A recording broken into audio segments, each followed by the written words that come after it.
Hello there, my name is Thiago and this is Inglês Everywhere, the podcast that helps you improve your English.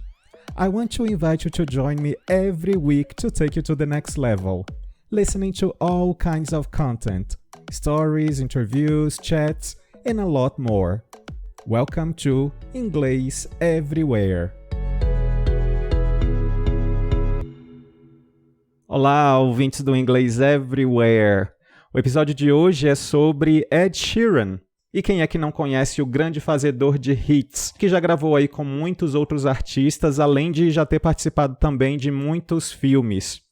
Antes da gente entrar no episódio, eu quero compartilhar com vocês que o nosso podcast ele também está disponível no YouTube. Então agora vocês têm aí multiplataformas, muitas possibilidades para poder acessar o conteúdo do podcast. E lembrando que você pode também acessar a transcrição das nossas biografias resumidas, histórias e outros conteúdos através do nosso blog, que eu sempre deixo disponível aqui na descrição do episódio, ok? Não deixe também de seguir o Instagram e o Twitter, pois lá eu acabo sempre postando material extra acerca dos temas dos episódios e também outros materiais aleatórios. Antes da gente entrar, então, na biografia de Ed Sheeran, eu quero compartilhar 3 palavras e expressões que aparecem durante a biografia. A primeira delas é a palavra stutter. Stutter, que também pode ser pronunciada stutter, no inglês britânico. No inglês americano a gente pronuncia stutter, que significa gagueira, mas também pode ser o verbo gaguejar, ok? Stutter. O exemplo que eu vou compartilhar com vocês agora é da própria biografia do Ed Sheeran, que é a seguinte. While the surgery was a success, it did give him a stutter and a lazy eye. While the surgery was a success, it did give him a stutter and a lazy eye. A segunda palavra é o termo venue. Venue, que significa local, espaço em que algum evento acontece. In addition to playing the guitar and writing songs, he started performing in different venues. In addition to playing the guitar and writing songs, he started performing in different venues. E por fim, a gente tem uma expressão que é informal. On a roll. On a roll, que significa em uma maré de sorte. On a roll, Sheeran's next success would come when his song I See Fire was featured in the movie The Hobbit. On a roll, Sheeran's next success would come when his song I See Fire was featured in the movie The Hobbit. Então acompanhem agora o episódio com a biografia resumida de Ed Sheeran.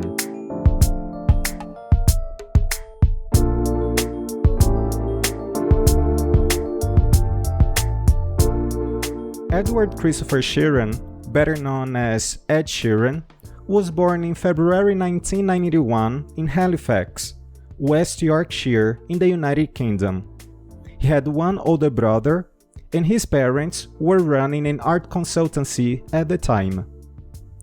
At the age of 2, Ed had to undergo surgery to remove a birthmark that was turning into glaucoma, which meant he could have gone blind.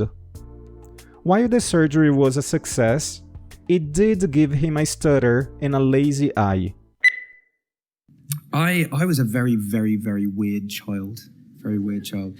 And I had a port wine stain birthmark on my face that I got lasered off when I was very young. And one day they forgot to put the anaesthetic on, and then ever since then I had a stutter. And I also had very, very big blue NHS glasses. NHS is the National Health Service. One day I hope you'll have the same. Just saying. And I lacked an eardrum on one side of my face, so to one side of my ear.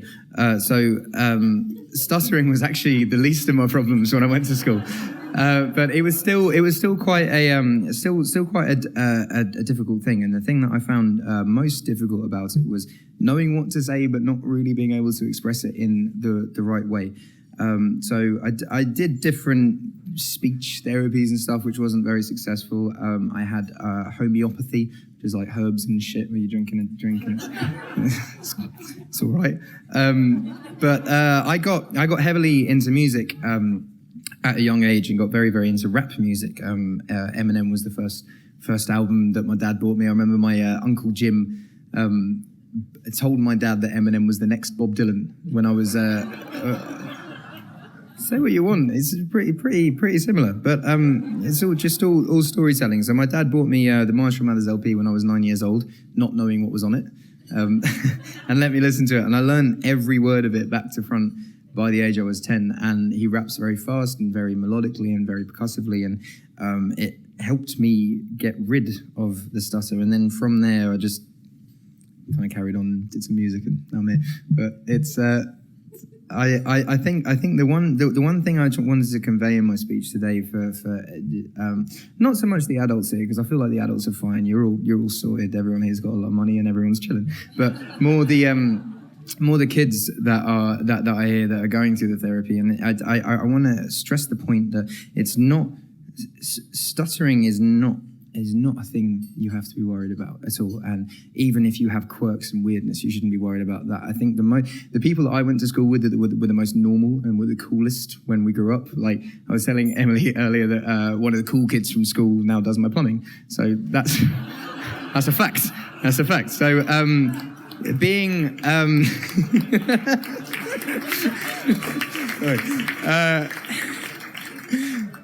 my thing that I wanted to stress most tonight is not necessarily to shed light on stuttering or make it a thing. Is to just stress to kids in general is to just be yourself, because there's no one in the world that can be a better you than you. And if you try to be the cool kid from class, you'll end up being very boring and doing plumbing for someone that you don't really want to do plumbing for. It's just be yourself, embrace your quirks. Being weird is a wonderful thing. And it has led for so many creative people, and not even just creative people. Like you own a fucking football team now. That's pretty cool. But I think I'm not very good at speeches. I don't do a lot of speeches, but I think the one thing I want to say is be yourself, embrace your quirks, embrace your weirdness, and from a stuttering point of view, don't treat it as an issue. Work through it and get the treatment that you want to get, but don't ever treat it as an issue, and don't see it as a plight on your life, and carry on pushing forward. And I did all right. You can do all right as well. Emily did all right. Nice one. Thank you. Ed Sheeran comes from a Catholic family. When he was 4 years old, he started to sing in the choir of the church, and 7 years later, he started to play the guitar. At 11, he was already writing songs, which was inspired by a backstage chat with Damien Rice. Not only was his love for music obvious, but also his talent started being noticed by others around him. At the age of 14, he began to compose. Ed Sheeran was bullied every day at school, mainly for his stutter and oversized glasses. Therefore, he stopped participating and raising his hand. Surprisingly, that wasn't the case when it came to singing and making music. He enjoyed singing in the local church and shares that playing the guitar in his room was the only time he felt in control. His red hair didn't help him with his image in school.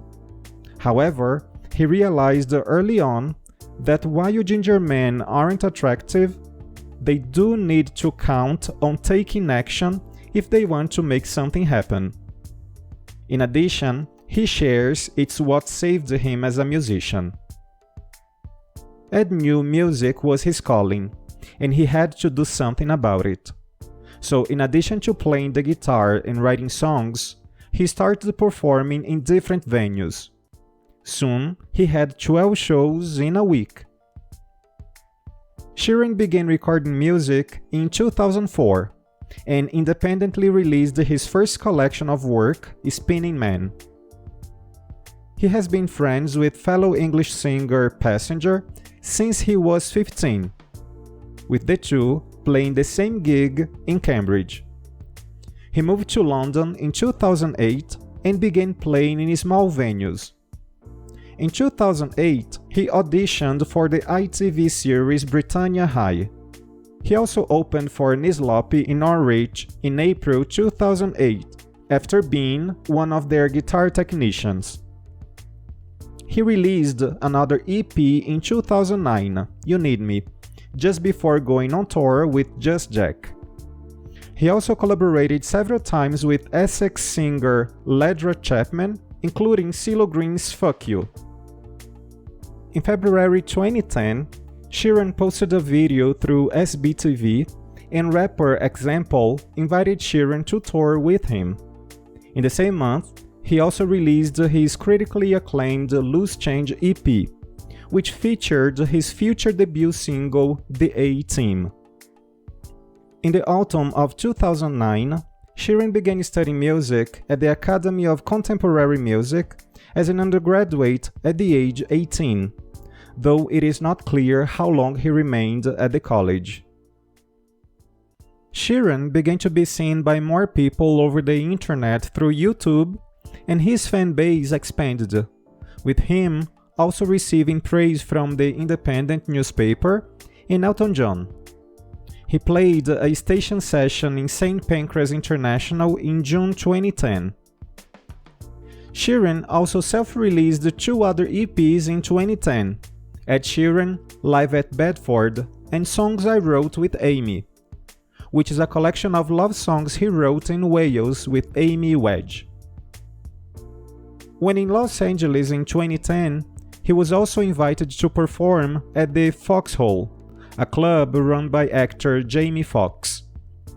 On January 8, 2011, Sheeran released another independent EP, Number 5 Collaborations Project. With this EP, Sheeran gained mainstream attention for having reached number 2 in the iTunes chart without any promotion or label, selling over 7,000 copies in the first week. 3 months later, Sheeran put on a free show to fans at the Barfly in Camden Town. Over 1,000 fans turned up, so Sheeran played 4 different shows to ensure everyone saw a gig, including a gig outside on the street after the venue had closed. Later that month, Sheeran was signed to Asylum Records. Still in 2011, the A-Team was released as a digital download in the UK. The release served as the lead single from Sheeran's debut album, Plus. An instant hit, the album sold more than 1 million copies in the United Kingdom in the first 6 months alone. Sheeran began co-writing songs with bigger artists such as One Direction and Taylor Swift, and supported Swift on her 2013 arena tour. On a roll, Sheeran's next success would come when his song I See Fire was featured in the movie The Hobbit, The Desolation of Smaug, and in June 2014, his next album, Multiply, appeared, debuting at number 1 in the United States and the United Kingdom.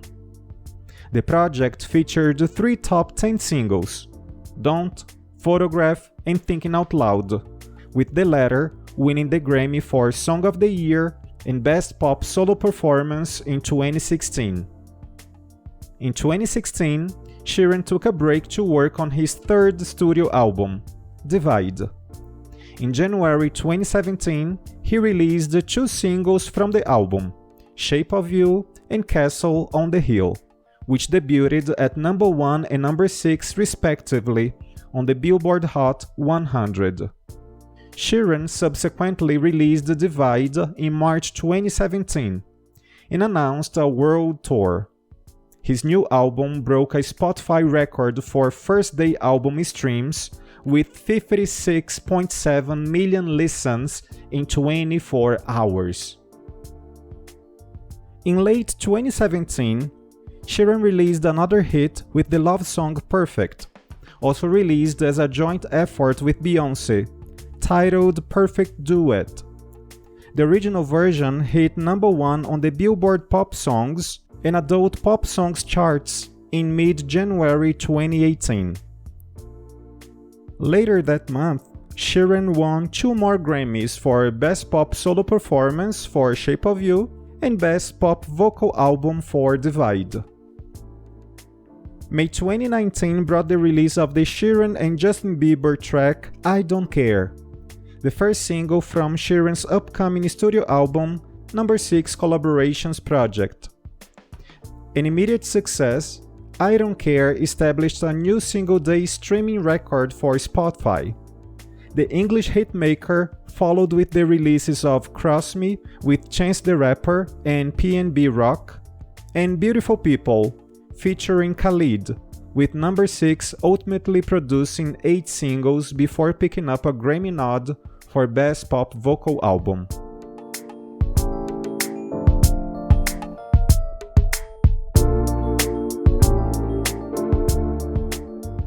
Sheeran has also appeared in numerous films as himself, including Bridget Jones's Baby, 2016, and the Beatles-inspired musical Yesterday, 2019. He also landed a recurring role in the 2015 FX series The Bastard Executioner, and later appeared in an episode of Game of Thrones and the Amazon anthology series Modern Love. As Sheeran's fame grew, so did the number of cases against the Grammy-winning artist, seeking compensation for copyright infringement. In 2014, songwriters Martin Harrington and Thomas Leonard alleged that Sheeran's photograph was ripped off from their track Amazing, written for 2010 X Factor winner Matt Cardle. The case was settled out of court in 2017. In 2016, the heirs of Ed Townsend, who co-wrote Marvin Gaye's 1973 classic Let's Get It On, claimed that Sheeran's Thinking Out Loud borrowed extensively from the Gaye track. The case was dismissed the following year, but Sheeran was hit with a new lawsuit in June 2018 over the same song from Structured Asset Sales, which owned part of Townsend's catalog. In early 2018, Sean Carey and Bo Golden sought $20 million in damages over claims that The Rest of Our Life, co-written by Sheeran for country music stars Tim McGraw and Faith Hill, copied their song When I Found You, recorded by Jasmine Ray. The lawsuit was settled late in the year. On December 7, 2017, Sheeran was made a member of the Most Excellent Order of the British Empire for his services to music and charity. After receiving the honor from Prince Charles, Sheeran gushed about the occasion, but also noted it was bittersweet. My grandfather, he died on this day 4 years ago, so it's actually quite a nice full circle thing, he said. I guess he'd be pretty proud. A few weeks later, Sheeran announced that he had celebrated another momentous occasion by getting engaged to girlfriend Cherry Seaborn just before the new year. In August, he revealed that the two had secretly gotten married since then, telling the surprised interviewer that he's never too public about such personal details. At the end of 2019, after previously taking a hiatus from social media in 2015, Ed Sheeran announced one more time that he would take another break from work and social media. How do you feel social media affects you personally?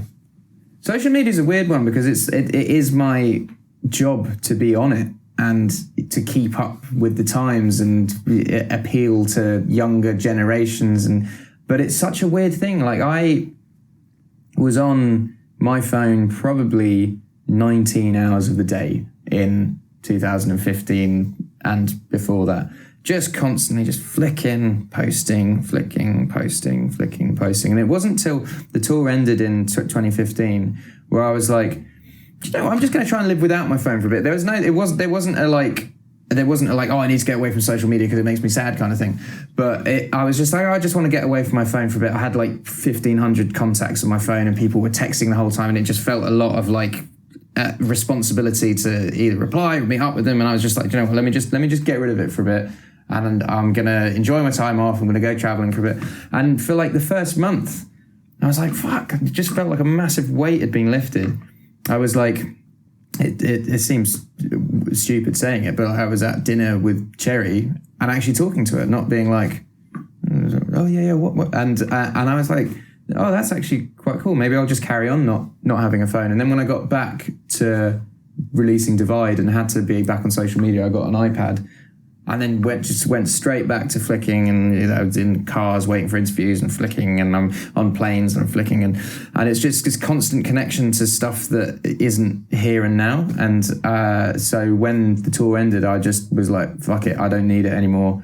I think I'm probably of an age where I'm probably now beyond the like, I don't think I'm going to get the youth back kind of thing, because I'm getting into my 30s, and it's not like 16-year-old people are going to relate to me next time I release an album kind of thing, you know. So I was like, it's not like I need to be on it anymore. I can just have someone post it. And not having it, you realise, I was always on it being like, well, what if I miss something? What if this is going on? What if my friends are doing this? And I haven't been on it for 3 months now, and I haven't missed a fucking thing, anything. Like, if something important happens, a friend will call or email and be like, hey, this is happening, or like, I've done this, and you're like I've spoken to Sophie now and she's like, I'm engaged. I'm like, oh, that's cool.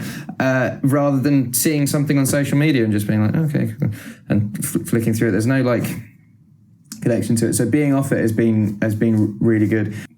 I sound so old saying this now, but back in my day, but back when I was a teenager, we didn't have it. We had MSN, instant messenger, that you were kind of allowed to go on for like an hour a day, and then you'd fill your time doing things. We'd go to the skate park, or we'd go and try a cigarette for the first time, or we'd like, you know, set off fireworks, and you know, you do just stupid kid shit. But nowadays, like, I know friends who have 8-year-old kids that have an iPhone 11 and are just constantly on social media, and I just think it's really dangerous for kids, because also you stop being creative. I stop being creative when I'm on my phone. So when I come in the studio, I completely get rid of any laptop or email or anything, so you can focus. It's a distraction. And if there's an 8-year-old kid that in their spare moments wants to go on TikTok and not paint a macaroni glue picture, it is going to start affecting the way that